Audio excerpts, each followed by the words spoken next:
بسم اللہ الرحمن الرحیم۔ اللہ تعالیٰ کے فضل و کرم اور اس کی عطا فرمودہ توفیق سے آج انشاءاللہ تبارک و تعالی معراج مصطفیٰ صلی اللہ تعالی علیہ وآلہ وسلم جو ایک عظیم معجزہ ہے جو اللہ تبارک و تعالی جل جلالہ نے ہمارے آقا و مولا صلی اللہ تعالی علیہ وآلہ وسلم کو یہ عظیم معجزے سے مالا مال فرمایا، اسی کو سمجھنے کی کوشش کریں گے۔ سب سے پہلے قرآن مجید فرقان حمید کی طرف استفادہ کرتے ہیں اور اسی سے ہی سمجھنے کی کوشش کرتے ہیں۔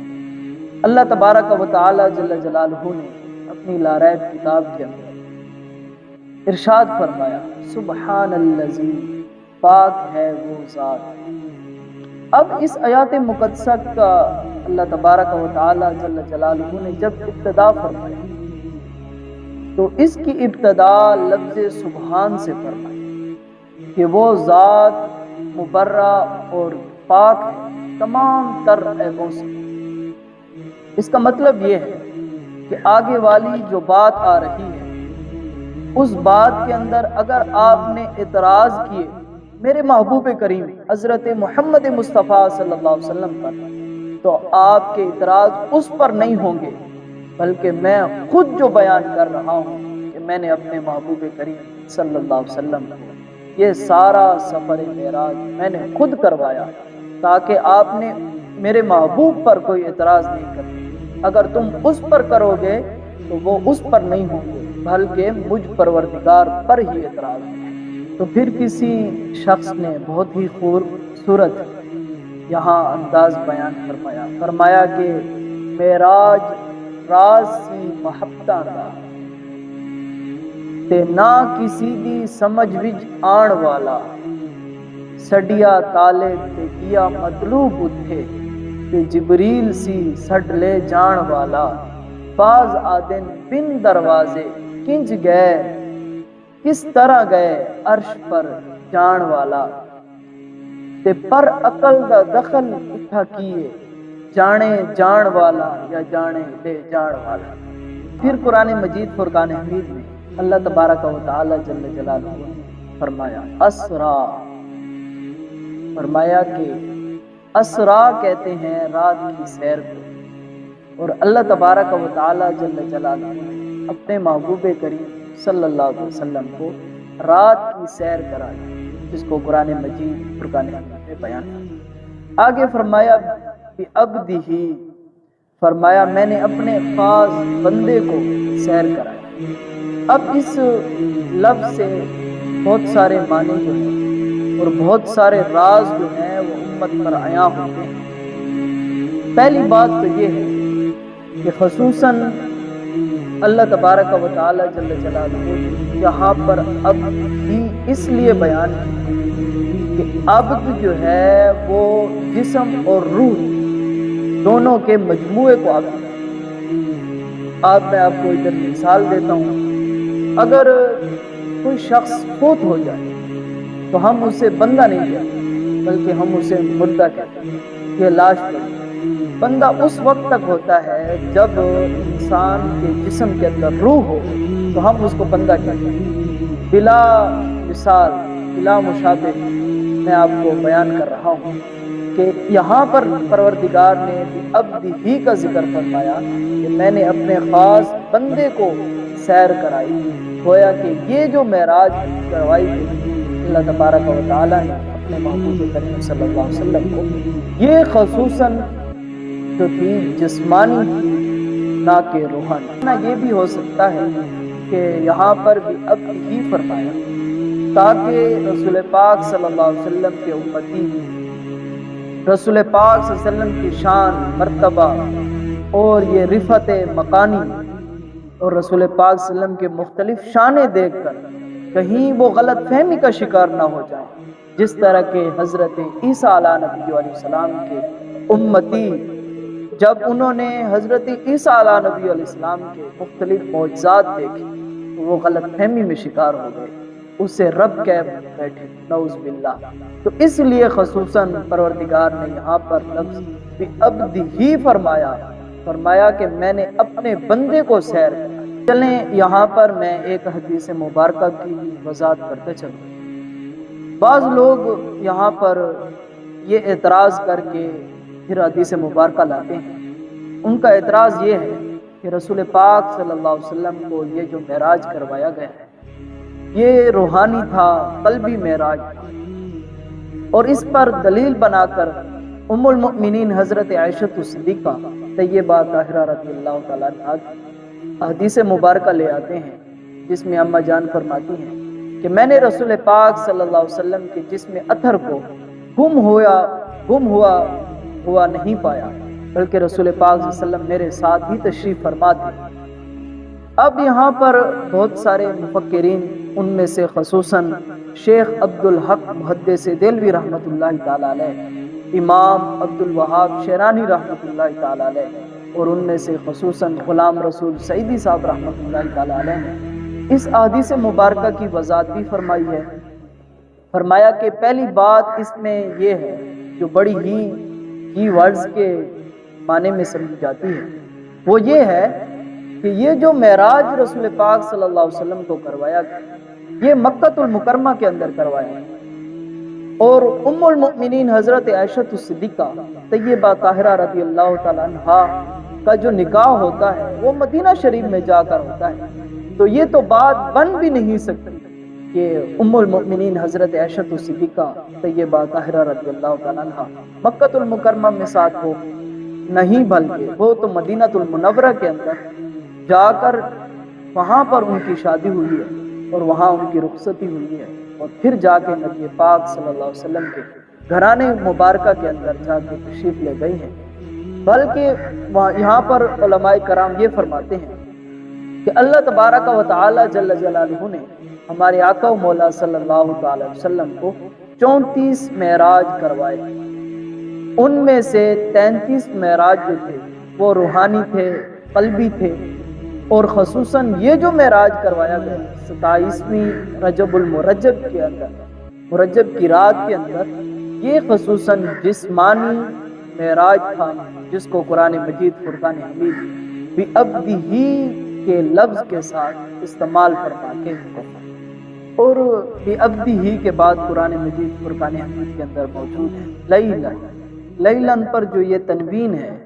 یہ وقت کی قلت کو ظاہر کر رہے ہیں کہ بہت ہی قلیل وقت گزرا یہ معراج کرانے کے اندر، یہاں تک کہ میرے نبی پاک صلی اللہ علیہ وسلم جب تشریف لائے تو فرمانے لگے، معراج کر کے واپس آئے تو فرمایا کہ وہ پانی بھی چل رہا تھا، کنڈی بھی ہل رہی تھی، اور بستر کے اندر جو حرارت تھی وہ بھی بقایا تھی۔ اب آگے قرآن مجید فرقان حمید بیان فرما رہا ہے، من المسجد الحرام الى المسجد الاقصى الذي باركنا حوله لنريه من آیاتنا۔ فرمایا کہ یہ جو ہم نے معراج کروایا اپنے محبوب کریم صلی اللہ علیہ وسلم کو مسجد حرام سے مسجد اقصی، اور خصوصاً مسجد اقصی اس لیے لے آئے کہ ہم اسے اپنی بابرکت اور اپنی قدرت کی نشانیاں دکھائیں،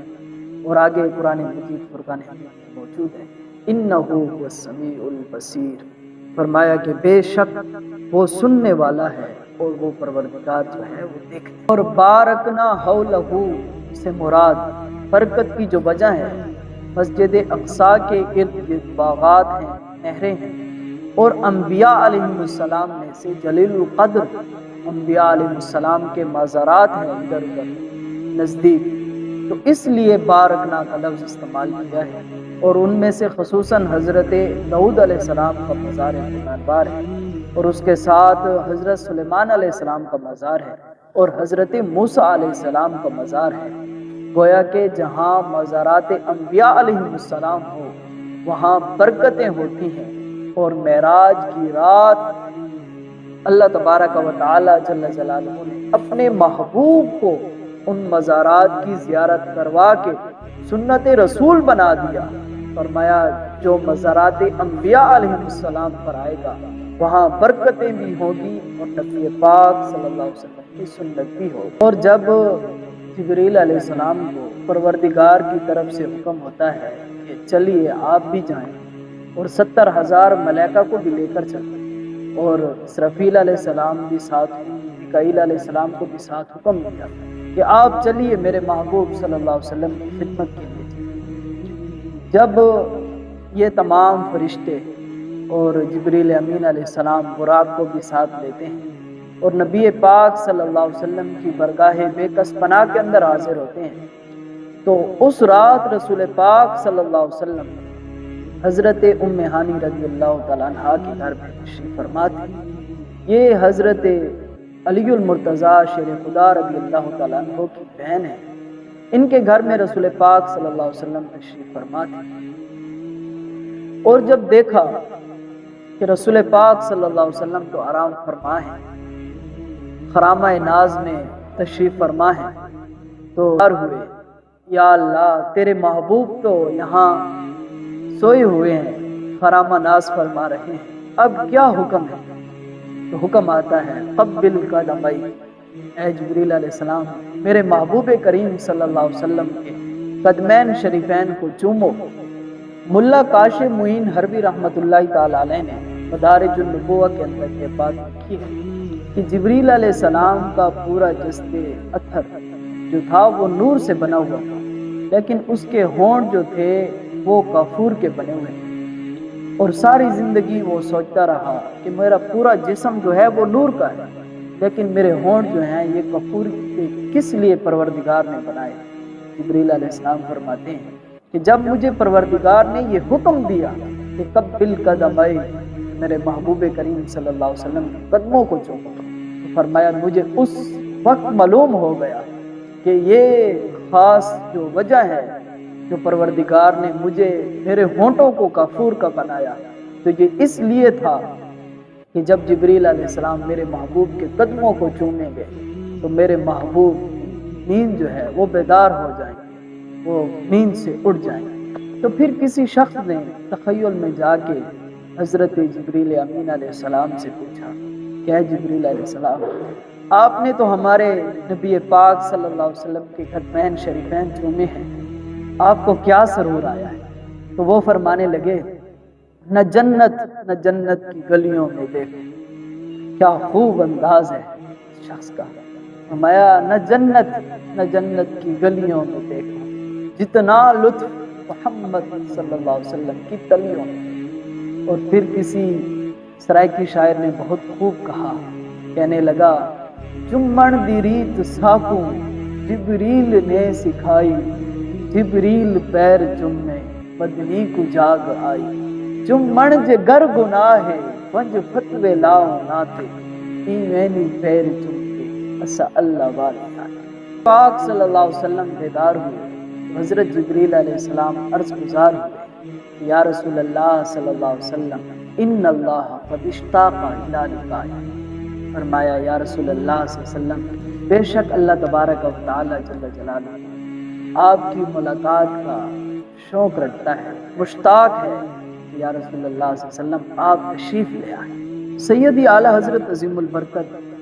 آپ فرماتے ہیں کہ یہی سماعت تھا کہ پیک کی رحمت خبر یہ لائے کہ چلیے حضرت تمہاری خاطر کشادہ ہے جو کلیم پر بند راستے تھے۔ عرض کی حضرت جبریل علیہ السلام نے کہ یا رسول اللہ صلی اللہ علیہ وسلم ایک طرف حضرت موسیٰ علیہ نبی علیہ السلام ہے کہ جب وہ گھر سے نکلتے ہیں اور پروردگار کے ساتھ ملاقات کرتے ہیں، اور پروردگار کی آواز مبارکہ جب حضرت موسیٰ علیہ السلام کی کانوں میں لگتی ہے اور اتنی خوشگوار آواز اس کو جب محسوس ہوتی ہے، تو اس کے بعد حضرت موسیٰ علیہ نبی علیہ السلام کے دل میں یہ چاہت ہوتی ہے کہ اتنی خوبصورت آواز ہے، اے پروردگار آج تو پردہ اٹھا دے، آج دیدار سے اپنے مشرف فرما دے۔ اور جواب آتا ہے لن ترانی، اے موسیٰ علیہ السلام تو مجھے ہرگز نہیں دیکھ سکتا، لیکن آگے فرمایا پروردگار نے وَلَكِنِ انظُرْ إِلَى الْجَبَلِ فَإِنِ اسْتَقَرَّ مَكَانَهُ فَسَوْفَ تَرَانِي، فرمایا کہ اے موسیٰ علیہ السلام آپ میرا دیدار نہیں کر سکتے، لیکن ایک بات ہے میں اپنی تجلی اس پہاڑ کے اوپر ڈالوں گا، اگر یہ پہاڑ سہ گیا تو پھر تو بھی میرا دیدار کر لے گا۔ لیکن قرآن مجید فرقان حمید اس بات پر گواہ ہے کہ جب اللہ تبارک و تعالی نے تجلی موسیٰ علیہ نبی علیہ السلام پروردگار کی اس تجلی کو برداشت نہ کر پائے اور زمین پر تشریف لے آئے، سید اعلیٰ حضرت عظیم البرکت شاہ صاحب فرماتے ہیں تبارک اللہ یہ شان تیری تجھی کو زیبا ہے بے نیاز، کہاں وہ جوش لن ترانی کہاں وصال یاری۔